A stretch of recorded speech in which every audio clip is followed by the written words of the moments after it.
Hey everyone, please subscribe to my channel right now. Part 1. The Letter That Ended Christmas. My sister received a lake house. I received a letter that put an end to Christmas. I'm Minnie, and this took place 2 years back. The evening began flawlessly. Candles, carols, my parents glowing with joy. Then they passed Madison a hefty white envelope. She gasped, "Oh my God, the cabin at Lake Geneva." Everyone applauded. My mom shed joyful tears. Then Dad faced me. "Minnie, this is yours." A tiny folded note. No bow, no grin. "Read it aloud," he murmured gently. The paper trembled in my grip as I started. By the third line, her smile crumbled. By the fifth, she appeared horrified. They gave her a house, and me the truth. Part 2, The Golden Child and the Ghost. Sister Madison was always the favored one. Straight A's effortlessly. Full scholarship, ideal job. Flawless husband from a wealthy family. Meanwhile, I juggled 3 jobs during nursing school. Lived above Mrs. Chen's restaurant, inhaling fried rice at 2 a.m. But I cherished my life. It belonged to me. Still, every family dinner seemed like a scorecard I'd already failed. Your sister just got promoted again. And you, dear, still renting. Their praise for her boomed like thunder. Mine was a faint whisper, courteous and short. Then arrived the fertility years. For years of treatments, tears, and attention swirling around Madison's suffering. Even when I smiled, it seemed callous. When I got engaged, she sobbed through dinner. My parents hurried to console her, leaving me seated quietly beside my fiancé. At my own wedding, she sighed during photos. Her toast felt like a therapy session, and I remained silent because family is family, right? But the day I announced my pregnancy, she erupted, accused me of doing it to shove it in her face. My parents just observed, not one word defending me. A week later, I lost the baby. Madison didn't call. When Mom informed her, she said, "Maybe that's the universe teaching many gratitude." That sentence etched itself into me.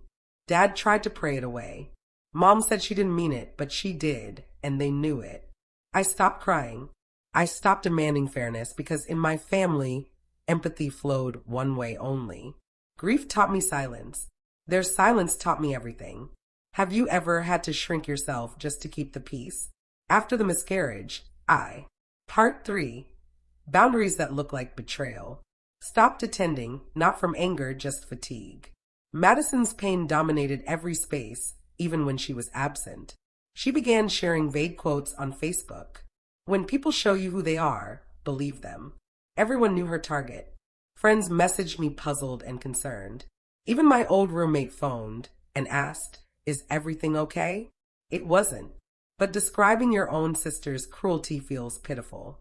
So, I brushed it off with a laugh. Meanwhile, family dinners turned into tense standoffs. Everyone policing topics, dodging words like baby, wedding, happiness. If she smiled, we all breathed easy. If she frowned, the whole evening grew oppressive. My parents tiptoed carefully, frightened to upset her. No one noticed I was hurting too, just more softly. When I did show up, I felt like a ghost. Every compliment rerouted to Madison. Every talk sifted through her moods. Easter dinner shattered Marcus. My cousin revealed her engagement. Madison fled the table in tears. The celebration vanished instantly. 3 hours of joy erased in 10 minutes. On the drive home, Marcus pounded the steering wheel. "This is insane, Minnie," he said. "One person's emotions control your entire family."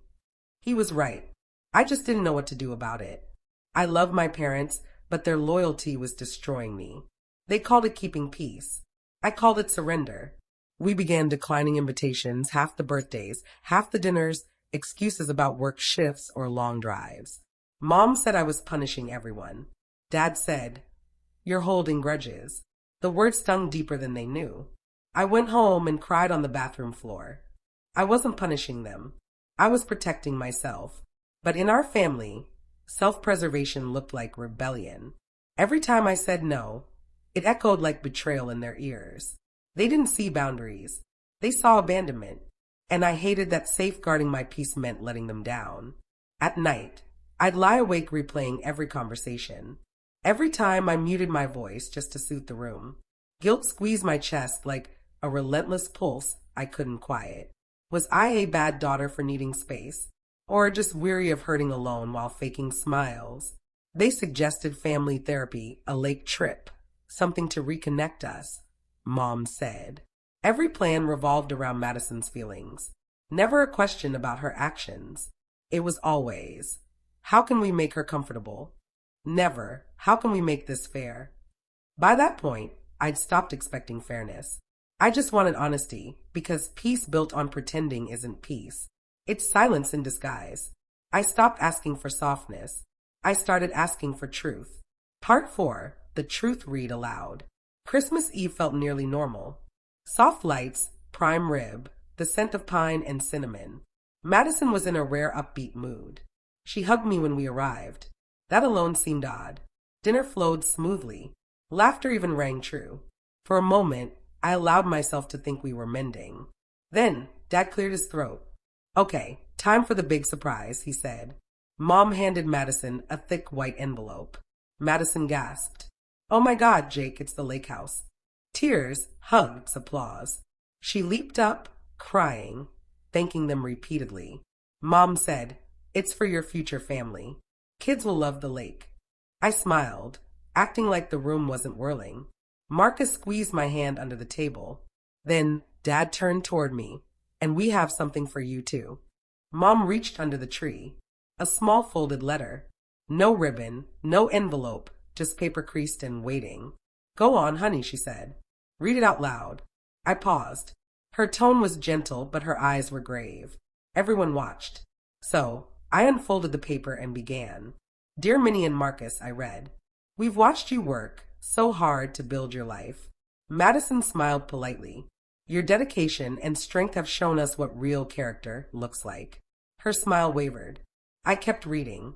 We know it hasn't been easy. You've been patient, kind, and mature, even when treated unfairly. The room froze. Marcus sat up straighter. Madison blinked, puzzled. Dad nodded for me to continue. We're giving you the wedding gift we should have given years ago. $50,000 toward your first home. My voice shook. And we're paying off your remaining student loans. Madison's face lost all color. Jake looked down, silent. I kept going. This isn't a loan. This is what we should have done instead of walking on eggshells. Madison made a choking sound. No one moved. We love both our daughters, but we've realized we enabled behavior that hurt this family and hurt you. The air felt charged, delicate. I read the final lines. We hope this helps you build a life with people who celebrate you. We love you, Mom and Dad. Silence descended. Only the crackle of the fireplace. Then Madison's chair scraped against the floor. Her voice pierced the quiet. What the hell is this? Mom flinched. Dad stayed calm. It's the truth, he said. Madison's eyes scorched through me. You made them write this, didn't you? Marcus stood before I could answer. She didn't make them do anything. Jake whispered her name, but she ignored him. The night that began with gifts had just revealed every secret. They didn't choose sides. They finally chose honesty. Madison stood. Part 5, the reckoning. Eyes blazing. You planned this, didn't you? She shouted. You made them do this to humiliate me. Madison, Dad said quietly. No one made us do anything. This is punishment, she snapped. For what? For being the favorite. Her laugh cracked like glass. You've always wanted to make me look bad. I stayed seated. I didn't write the letter, I said softly. You earned that yourself. Her face twisted. Wow. So you're perfect now. Marcus spoke before I could. Perfect? She spent years apologizing for existing. Madison turned on him. Oh, please, Marcus. You've never liked me. You're right, he said. Because I've watched you destroy her piece by piece. Mom gasped. Enough, she whispered, but no one stopped. You screamed at her for getting pregnant, Marcus said. You told your mom her miscarriage was a lesson. Madison's lips parted. I was hurting. We all were, I said. But I didn't turn my pain into a weapon. She flinched. Dad's voice was low but firm. We enabled this, Madison. That was our mistake. Enabled? She repeated, stunned. You just gave her $90,000 and called me toxic. You got a $400,000 house. Mom said gently, "We're not leaving you behind." Madison's eyes filled. "This isn't about money." "Then what is it?" I asked. "It's about control." Her voice broke. "It's about everyone finally saying what they think of me." "Then listen," Jake said quietly. We all turned to him. "You've made everything about your pain," he said. "Every holiday, every dinner, every moment." "Jake, don't do this," she pleaded. "I love you," he said, "but I'm exhausted. You can't be happy for anyone, not even yourself." Tears streamed down her face. "I didn't mean to hurt anyone," she whispered. Dad exhaled. "But you did, and it has to stop." The room went still again, the air heavy with years of swallowed truth. "I don't know how to stop," she said finally. "Then learn," Mom replied. "Get help. Find a way to love people without punishing them for it." Madison wiped her eyes. Her voice trembled. I don't remember how to be happy for her." I stood. "You start by trying," I said softly. She nodded once, broken but listening. For the first time in years, she wasn't shouting. She was hearing. For once, we didn't protect her feelings. We protected the truth. Part 6. The Freedom After Silence. Madison started therapy the next month. It wasn't quick. It wasn't pretty, but it was real. There were relapses, silences, and slow mornings that felt like progress. She began to apologize, not the kind that excuses pain, but the kind that names it. She said my name when she did. That mattered more than I expected. Mom called often, lighter now. Dad laughed again during Sunday dinners. The air in that house finally felt breathable. 6 months later, Marcus and I bought our first home. A small, sunlit place with creaky floors and wide windows. Madison showed up to help us move. No cameras, no drama, just sweat, laughter, and pizza boxes. She hugged me before leaving. "I'm happy for you," she said. And for once, I believed her. I still think about that Christmas Eve sometimes. How one letter rewrote the language of our family. It wasn't the money that changed things. It was the honesty, the courage to call something broken and stop pretending it was fine. We all paid a price for silence. But truth, even when it burns, clears the air. Now, when I visit, Madison asks about work, not competition. Mom listens more than she explains. And Dad just smiles like he finally exhaled. We're not perfect. We're learning. And that's enough. Because peace doesn't come from keeping quiet. It comes from finally saying what needed to be said. And maybe that's the real inheritance. Not money, not property, but the courage to tell the truth and the grace to start over.